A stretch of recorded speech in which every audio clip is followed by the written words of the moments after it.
శాసనసభ ఎన్నికలలో 37.5% ఓట్లు వచ్చిన బీఆర్ఎస్ పార్లమెంట్ ఎన్నికలకు వచ్చేవరకల్లా 16% ఓట్లకు పడిపోయింది. కేవలం కాంగ్రెస్ను ఓడించడం కోసం మొత్తం గంపగుత్తగా తీసుకుపోయి బీజేపీ కోట్లు వేసారు. సిరిసిల్లల బీజేపీ ఫస్ట్ వస్తుందా కేటీఆర్ కాన్స్టిట్యున్సీలో? సిద్దిపేటలో బీజేపీ బీఆర్ఎస్కు సమానంగా ఓట్లు వస్తాయా కాంగ్రెస్ను దెబ్బతీయడానికి? వాళ్ళ మెదకు వాళ్ళ కంచుకోట అన్నారు కదా, ఆడ కూడా థర్డ్ ప్లేస్ వచ్చిందంటే కేసీఆర్కి ఇప్పటికైనా కనువిప్పు కలగాల్సిన అవసరం ఉందా లేదా?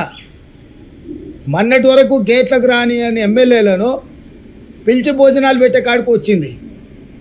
తలుపులు మూసి కాళ్ళు పట్టుకుంటుండో కడుపులో తలకాయ పెడుతుండో నాకైతే తెలియదు, కానీ వాళ్ళు నమ్ముతారా?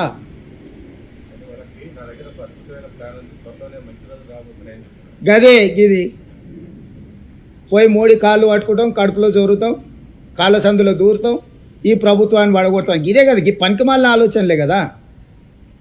ప్రతిపక్ష నాయకుడికి అసెంబ్లీకి రమ్మంటే రాడు, రాష్ట్ర అవతరణ దినోత్సవాలకు ఆహ్వానిస్తే రాడు, రాష్ట్ర అవతరణ దినోత్సవాలలో ప్రతిపక్ష నాయకుడు మాట్లాడడానికి మైక్ ఇవ్వాలంట.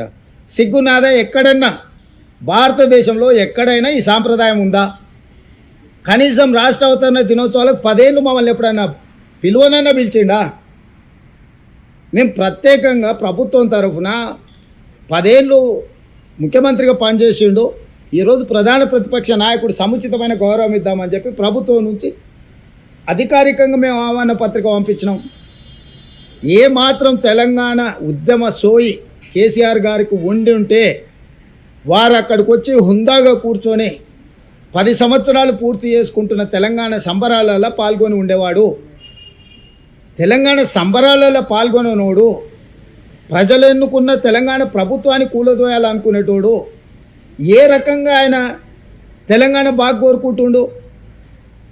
అంటే స్వార్థము, దోపిడీ, కుటుంబానికి అన్నీ ఉండాలన్న కోరిక, ఇవన్నీ ఎల్లకాలము వాళ్ళని బతికించవు.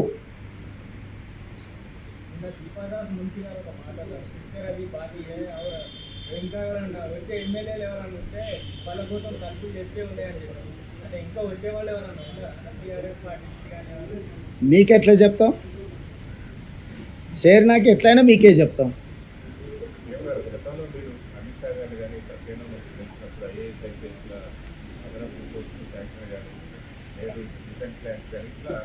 కేంద్రం త్వరితగతిన రాష్ట్రం చేస్తుంది చెప్తున్నారు. గత 4 రోజులుగా నా గడ్కరీ గారు కూడా మీకు చాలా గంట నష్టం. ఓవరాల్గా ఈ 3 రోజులు మీరు చేసిన ప్రతిపాదనలకి ఏ మేరకు కేంద్ర ప్రభుత్వం డెఫినెట్గా పాజిటివ్గా ఉంటుందని. ఇప్పుడు మీకు మన కంటోన్మెంట్ ఏరియాలో మనకి ఎలివేటెడ్ కారిడార్స్ ఉన్నాయి, అంటే రోడ్లు 25 ఏళ్ళ నుంచి పెండింగ్ ఉండే. మేము వచ్చినెంబడే రాజ్నాథ్ సింగ్ గారిని కలిసి అనుమతి తీసుకున్నాం కదా. చాలా వరకు కేంద్ర ప్రభుత్వం నుంచి రావాల్సిన నిధులు విడుదల చేయించుకున్నాం కదా. ఇప్పుడు కొత్త ప్రభుత్వం వచ్చింది, బడ్జెట్ పెట్టబోతున్నారు, ఫుల్ ఫ్లెడ్జ్డ్ బడ్జెట్లో రాష్ట్రానికి కేటాయించాల్సిన నిధులకు సంబంధించి ఎందుకు ఇంత హడావిడిగా మేము వచ్చినాం? ఈరోజు తెలంగాణ రాష్ట్రం నుంచి అన్ని శాఖలకు సంబంధించిన మంత్రులం ఢిల్లీకి వచ్చినామంటే తొందరలో కేంద్ర ప్రభుత్వము బడ్జెట్ పెట్టబోతుంది. మనం ప్రతిపాదనలు ఇస్తే మనకు నిధుల కేటాయింపు కోసం బడ్జెట్లో నిధులు కేటాయించే అవకాశం ఉంటుంది. కాబట్టి అందరు కేంద్ర మంత్రులను కలిసి విజ్ఞాపన పత్రాలు ఇచ్చినాం. తొందరలోనే ప్రధానమంత్రి గారిని, హోంమంత్రి గారిని కూడా కలుస్తాం.